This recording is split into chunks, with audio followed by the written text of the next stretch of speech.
One day, a massive amount of my mother-in-law's belongings arrived at my new home. It felt like her way of saying, "Once I send it over, it's your problem." We're going to live with my mom from now on. Don't talk back to me. That was the last straw for me. I absolutely refused to live with them. I was determined not to let them have their way and was set on showing them hell. My name is Lena, 31 years old. I've been working at a major company for almost 10 years. I wasn't used to the job at first, but they have recently entrusted me with important tasks, and I just got a promotion. I met my husband Mike, who is the same age as me, at the same company. He had always talked about wanting to start his own business, and after leaving the company, he made that dream a reality.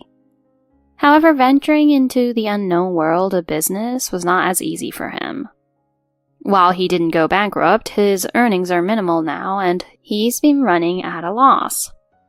He's gotten to the point where he can't pay the few employees he has left, and now there are only a few people remaining in the company.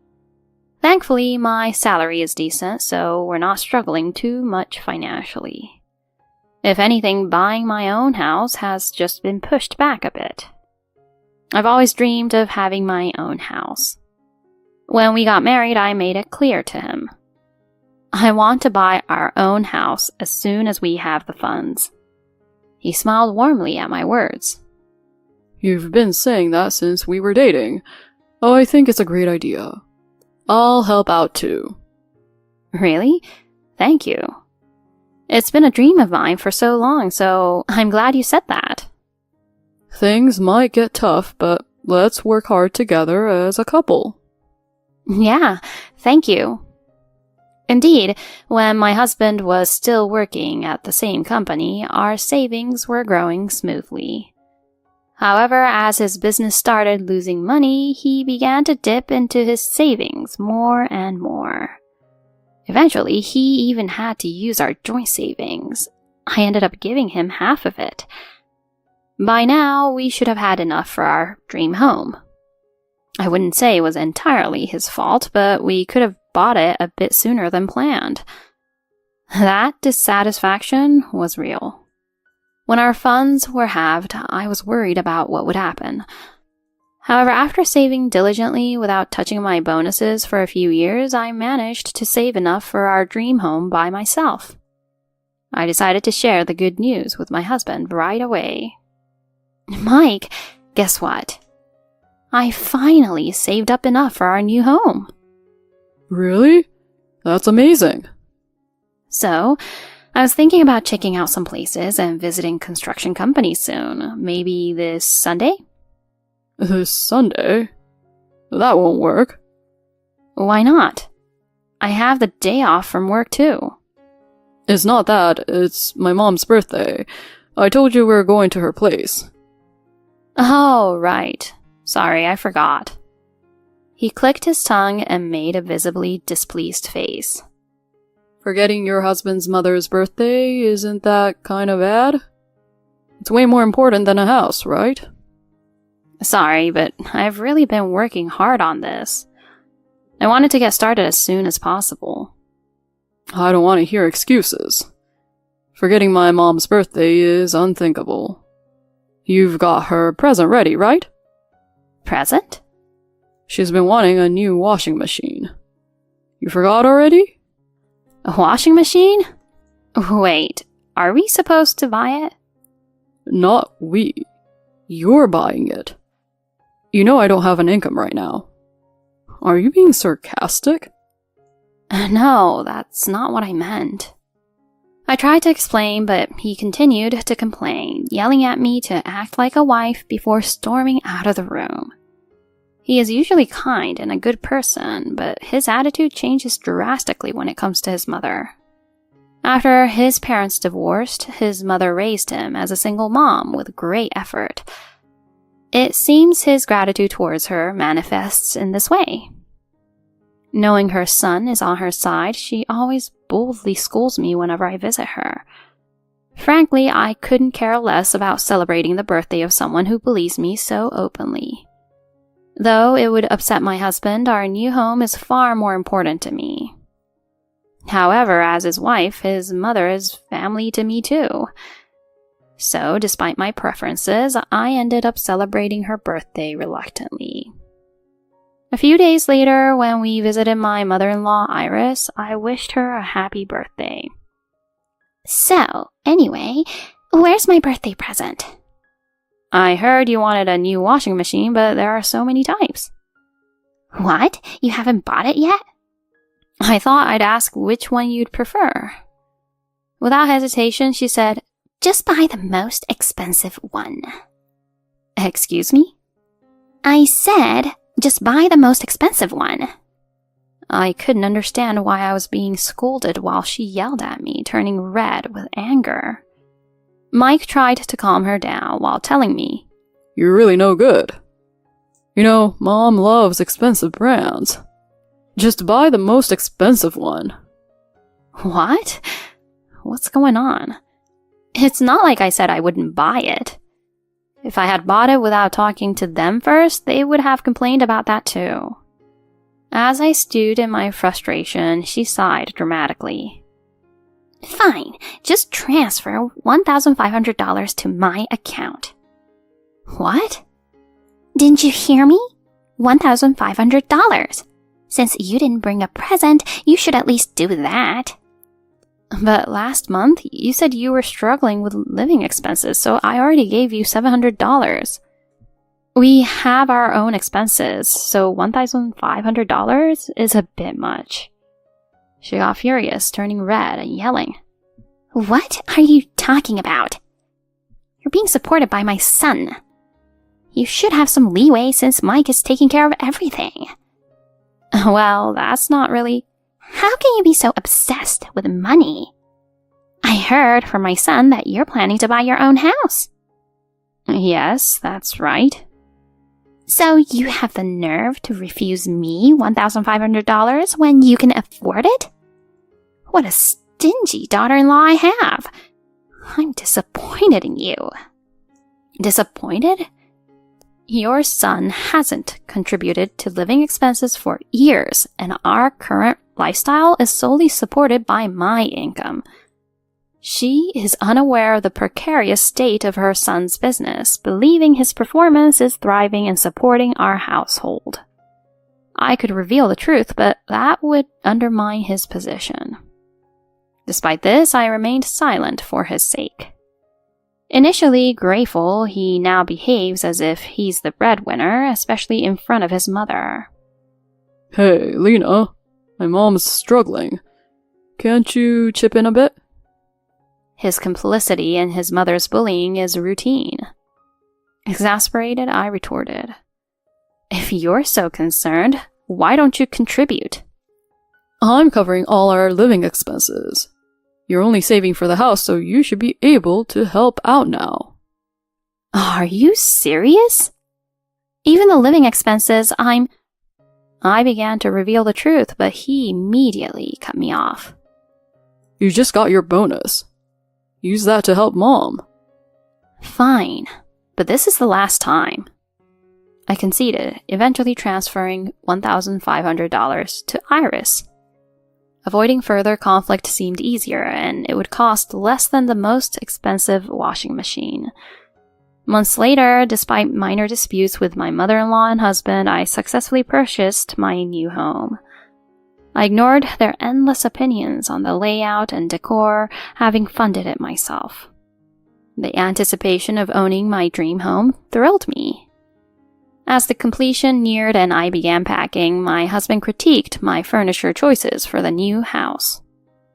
You're not planning to put that furniture in our new home, are you? What do you mean? I am, because I like them. No way. My mom doesn't like that type of furniture. Why does her preference matter here? He then made an unbelievable statement. Well, duh. She's moving into the new house with us. Since you decided on the house's layout and decor, at least match the furniture to my mom's taste. Don't be too assertive. You're the wife.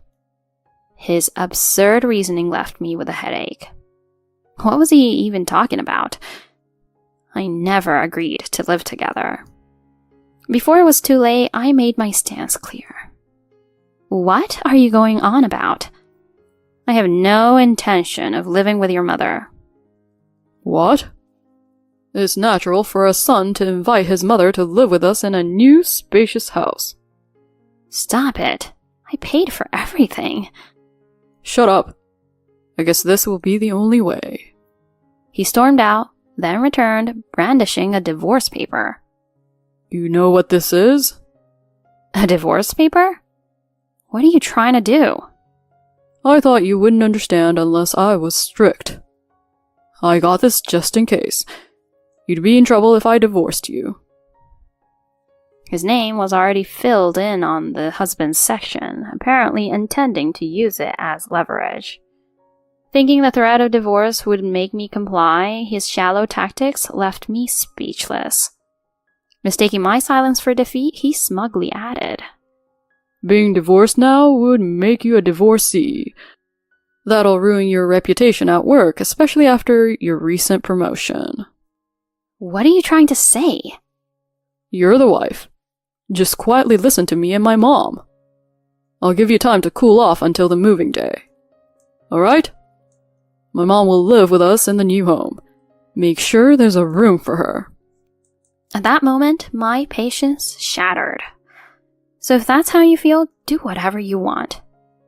I'll make sure to settle this grudge. A week later, as I unpacked in silence, the doorbell rang. We'll start loading in the boxes now. Expecting a delivery, I opened the door to find a moving truck outside. What's this about? I confronted my mother-in-law, who was directing the movers. Iris, what's going on here? I'm moving in today. Mike's at work, so I came by myself. I didn't agree to this. Please leave immediately. What are you saying?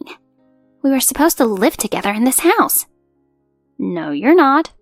I never agreed to that. You decided on your own. What did you say?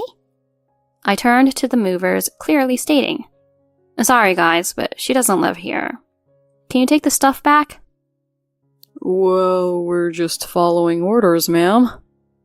This house is under my name. I can't have unknown items brought in without my consent. Well... The movers hesitantly began to collect the items, prompting an enraged outburst from Iris. Hey, you! What do you think you're doing? Me? Who do you think you are, trying to move in without my permission? Of course I'm moving in. You're just the wife, don't talk back. Wife? Me? Yes, you. Just so you know, a mother-in-law's word is law. A daughter-in-law's belongings are mine. I'm single, though. Huh? Didn't you hear? I'm single. I divorced Mike recently. What? What are you talking about? That can't be. Mike never said anything. But your son was the one who presented me with the divorce papers, already filled out, which was actually quite helpful. Wait, this has to be a joke. And a divorce would only trouble you.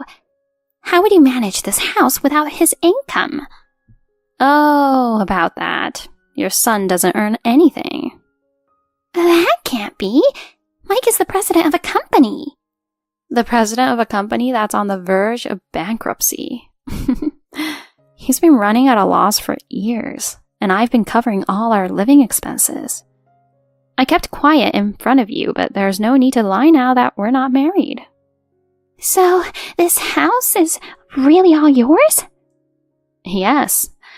With my current salary, paying off the mortgage alone is no issue, so don't worry. You shouldn't underestimate the earnings of someone working for a major corporation. But... So, could you please leave now? And never show up in front of me again. Goodbye. Wait! I cut off my ex-mother-in-law mid-sentence and locked the door. Not long after, my ex-husband called. What the hell is going on? My mom called crying, saying she was kicked out.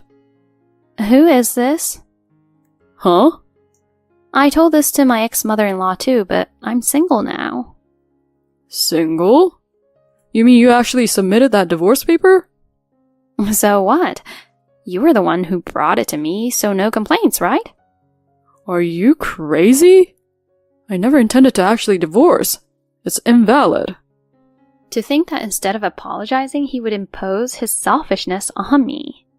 So I told him, enough. After all I've done to support you, you're not even thanking me and instead saying the divorce is invalid? Don't make me laugh. Who do you think has been supporting us these past few years? Well, but as a married couple, that's natural. You had a duty to support me. Duty? Yes, indeed. So I played along, pretending you were the one earning while you acted all high and mighty. Calm down. I didn't mean any harm. Oh, just shut the F up already. It's too late now. We're divorced strangers now. Your company can go bankrupt for all I care. Enjoy living with your mommy. Wait, please. I'm sorry. I hung up without listening to the rest.